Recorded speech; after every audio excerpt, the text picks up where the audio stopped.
Hi friends, welcome to our channel. Brahmamudi serial next ఎపిసోడ్లో ఏం జరగబోతోందో ఈ వీడియోలో చూసి తెలుసుకుందాం.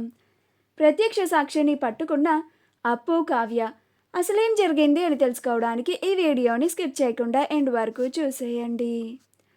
రుద్రాని అప్పుని అనరాని మాటలన్నీ అంటూ ఉంటుంది. అప్పుడు కావ్య రుద్రాని నోరుని మూతమూయిస్తుంది. ఇంకొకసారి నా చెల్లి గురించి తప్పుగా అంటే మాత్రం అస్సలు ఊరుకునే ప్రసక్తే లేదు అని అంటుంది. అప్పుడు రుద్రాని నోరు మూసుకొని మౌనంగా అలానే ఉంటుంది. అప్పుడు స్వప్న, ఇప్పుడు బాగా సరిపోయిందా అత్త నీకు? రోజు ఎవరో ఒకళ్ళ చేత గడ్డి పెట్టించుకుంటేనే తప్ప నీకు నిద్ర పట్టదా అత్త అని అంటుంది. అప్పుడు రుద్రాని మూతి ముడుచుకొని ఉంటుంది. అప్పుడు స్వప్న, రోజు ఎవరో ఒకళ్ళు నీకు గడ్డి పెట్టాల్సిందే అని అంటే నాకు చెప్పత్తా, నేనున్నాను కదా, నీకు నేను రోజు బాగా గడ్డి పెడతాను అని అంటుంది. అప్పుడు రుద్రాని స్వప్న అని అంటుంది. అప్పుడు స్వప్న, ఏంటత్తా, ఏంటి ఊరుకుంటుంటే రోజు రోజుకి నా చెల్లి పైన ఓతగా నిందలు వేస్తున్నావు? ఊరుకుంటున్నానా? నా చెల్లి జోలికి వస్తే అత్తవి అని కూడా చూడను అని అంటుంది. అప్పుడు రుద్రాని కోపంగా తన గదిలోకి వెళ్ళిపోతుంది.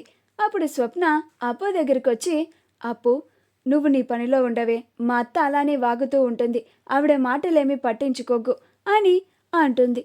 అప్పుడు అప్పు, అలాగే అక్క అని తన గదిలోకి వెళ్ళిపోతుంది. తన గదిలోకి వెళ్ళగానే అసలు ఆ ఫ్యాక్టరీ దగ్గర ఏం జరిగి ఉంటుంది, ఎవరైనా సాక్షులు ఉండే అవకాశం ఉందా అని, అక్కడ ఏం జరిగి ఉంటుందా అని ఆలోచిస్తూ ఉంటుంది. అలా అప్పుకి ఒక ఐడియా వస్తుంది. అక్కడ ఆ సంఘటన జరిగినప్పుడు అటువైపుగా ఎవరైనా వచ్చారేమో అని వాచ్మ్యాన్ని కనుక్కుంటే సరిపోతుంది కదా అని అనిపిస్తుంది. అప్పుడు అప్పు వెంటనే కావ్య దగ్గరికి వెళ్ళి, అక్క, ఆ సంఘటన జరిగినప్పుడు అటువైపుగా ఎవరైనా మనుషులు వెళ్ళి ఉంటే వాళ్ళు అక్కడ ఏం జరిగిందో చూసి ఉండే అవకాశం ఉంది కదా, మనం వాళ్ళు ఎవరో కనుక్కొని వాళ్ళని పట్టుకుంటే బావని చక్కగా విడిపించచ్చు అక్క అని అంటుంది. అప్పుడు కావ్య, అలాగైతే రేపు ఉదయాన్నే మన ఇద్దరం కలిసి అక్కడికి వెళ్దాం అప్పు అని అంటుంది. అప్పుడు అప్పు, అలాగేనక్క అని అంటుంది. మరుసటి రోజు అపర్ణ, సుభాష్, కళ్యాణ్లు ముగ్గురు కోర్టుకి వెళ్తారు. అప్పు, కావ్యలు ఇద్దరు ఫ్యాక్టరీ దగ్గరికి వెళ్తారు. అక్కడికి వెళ్ళగానే సెక్యూరిటీ రాముల దగ్గరికి వెళ్తారు. అప్పుడు అప్పు, రాములు, సంఘటన జరిగినప్పుడు ఇటువైపుగా ఎవరన్నా వెళ్ళారా? నువ్వు బాగా గుర్తు చేసుకొని చెప్పు అని అంటుంది. అప్పుడు రాములు, లేదమ్మా, ఎవరు వెళ్ళినట్టుగా లేరు అని అంటాడు. అప్పుడు అప్పు, బాగా గుర్తు చేసుకొని చెప్పు రాములు అని అంటుంది. అప్పుడు ఆ సెక్యూరిటీ, ఆ అమ్మ గుర్తొచ్చింది, ఆ రోజు సార్ వెళ్ళిపోయిన తర్వాత ఒకతను తాగుతూ తూలుకుంటూ అటువైపుగా వెళ్ళడం నేను చూశాను, అది మాత్రమే తెలుసు అని అంటాడు. అప్పుడు అప్పు, ఓకే రాములు, అక్క, ఆ తాగి వెళ్ళిన అతన్ని మనం పట్టుకోగలిగితే అతను ఏమన్నా సంఘటనని చూసాడేమో లేదో మనకి తెలిసిపోతుంది అని అంటుంది. అప్పుడు కావ్య, రాములు, అతను ఎవరో నీకు తెలుసా, ఎక్కడ ఉంటాడో తెలుసా అని అంటుంది. అప్పుడు సెక్యూరిటీ, అమ్మ, అతనెవరో నాకు తెలియదు, కానీ రోజు ఇటువైపే వెళ్తూ ఉంటాడు, నాకు తెలిసి ఇక్కడ దగ్గరలో ఒక బార్ ఉంది, అక్కడికి వెళ్ళి మీరు కనుక్కుంటే మీకు తెలిసిపోతుంది అని అంటాడు. అప్పుడు అప్పు, కావ్యలు ఇద్దరు వెళ్ళిపోతూ ఉంటే అప్పుడు సెక్యూరిటీ అమ్మ అని వాళ్ళిద్దరిని పిలుస్తాడు. అప్పుడు అప్పు, ఏంటి రాములు అని అంటుంది. అతని పేరు కోటర్ కమలేష్, నాకు ఇప్పుడు గుర్తుకు వచ్చింది అని అంటాడు. అప్పుడు అప్పు, చాలా థ్యాంక్స్ రాములు అని అక్కడి నుంచి బార్ షాప్కి వెళ్తారు. అక్కడికి వెళ్ళగానే అక్కడ అతను, ఏం కావాలమ్మా అని అంటాడు. అప్పుడు అప్పు, కోటర్ కమలేష్ ఉన్నాడా అని అంటుంది. అప్పుడు అతను, లోపల తాగుతూ ఉన్నారు కదమ్మా, వాళ్ళని అడగండి, వాళ్ళు చెప్తారు అని అంటాడు. అప్పుడు అప్పు, కావ్యలే ఇద్దరు లోపలికి వెళ్తారు. అక్కడికి వెళ్ళగానే అక్కడ తాగుతూ ఉన్న వాళ్ళు వీళ్ళిద్దరిని చూసి, రేయ్, పాపలొచ్చారా అని అంటారు. అది అప్పుకి వినపడుతుంది. అప్పుడు అప్పు, పిచ్చి పిచ్చిగా వాగితే పళ్ళు రాళ్ళ కొడతాను, ఇక్కడ కోటర్ కమలేష్ అంటే ఎవరు అని అంటుంది. అప్పుడు వాళ్ళు, మేము మీకెందుకు చెప్పాలి అని అంటారు. అప్పుడు అప్పు నేను ఈ ఏరియా సబ్ ఇన్స్పెక్టర్ని అని అంటుంది. అప్పుడు వాళ్ళంతా వెకిలి నవ్వులు నవ్వుతూ రేయ్ ఈ బాబా పోలీస్ అంటారా అని నవ్వుతూ ఉంటారు. అప్పుడు అప్పు వాళ్ళని చెంప దెబ్బ పీకుతుంది. అప్పుడు వాళ్ళు మేడం అదిగోండి మేడం అక్కడ కూర్చొని తాగుతున్నాడు కదా వాడే కోటర్ కమలేష్ అంటే సారీ మేడం తప్పైపోయింది మేడం అని అంటారు.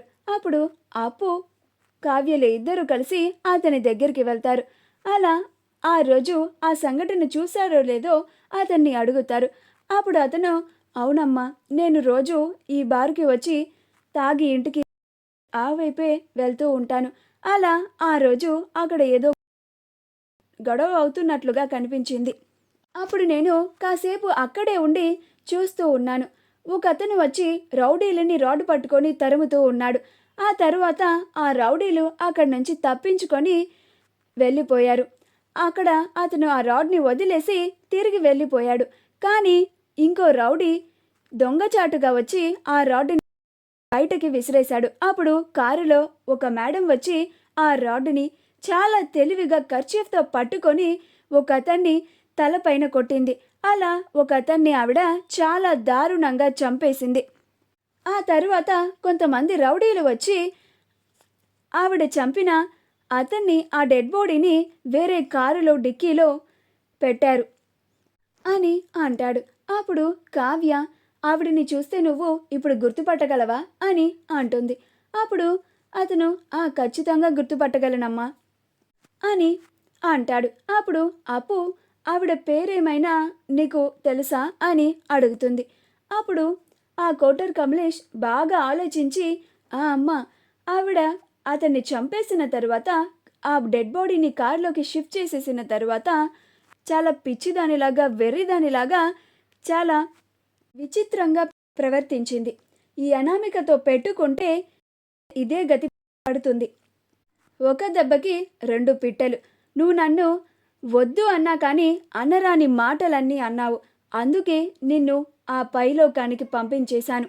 ఇప్పుడు నిన్ను చంపింది ఆ రాజే అన్నట్లుగా ఈ లోకాన్నంతా నమ్మిస్తాను. అలా ఆ రాజుని జీవితాంతం జైలు పాలు చేస్తాను. ఇక నేను ప్రశాంతంగా సంతోషంగా ఆ దుగ్గిరాల కుటుంబం పైన పగ తీర్చుకున్నాను అని బతికేస్తాను అని అనుకుంటూ ఉంది అని అంటాడు. ఇతన్ని ప్రత్యక్ష సాక్షిగా కోర్టుకి తీసుకెళ్తే నా భర్త నిర్దోషిగా విడుదలవుతాడు అని అంటుంది. అప్పుడు అప్పు అవునక్క అని అంటుంది. మా వీడియో కనుక మీకు నచ్చినట్లయితే లైక్ చేయండి, షేర్ చేయండి, మా ఛానల్ని సబ్స్క్రైబ్ చేసుకోండి. పక్కనే ఉన్న బెల్ ఐకాన్ని క్లిక్ చేయడం మాత్రం మర్చిపోకండి.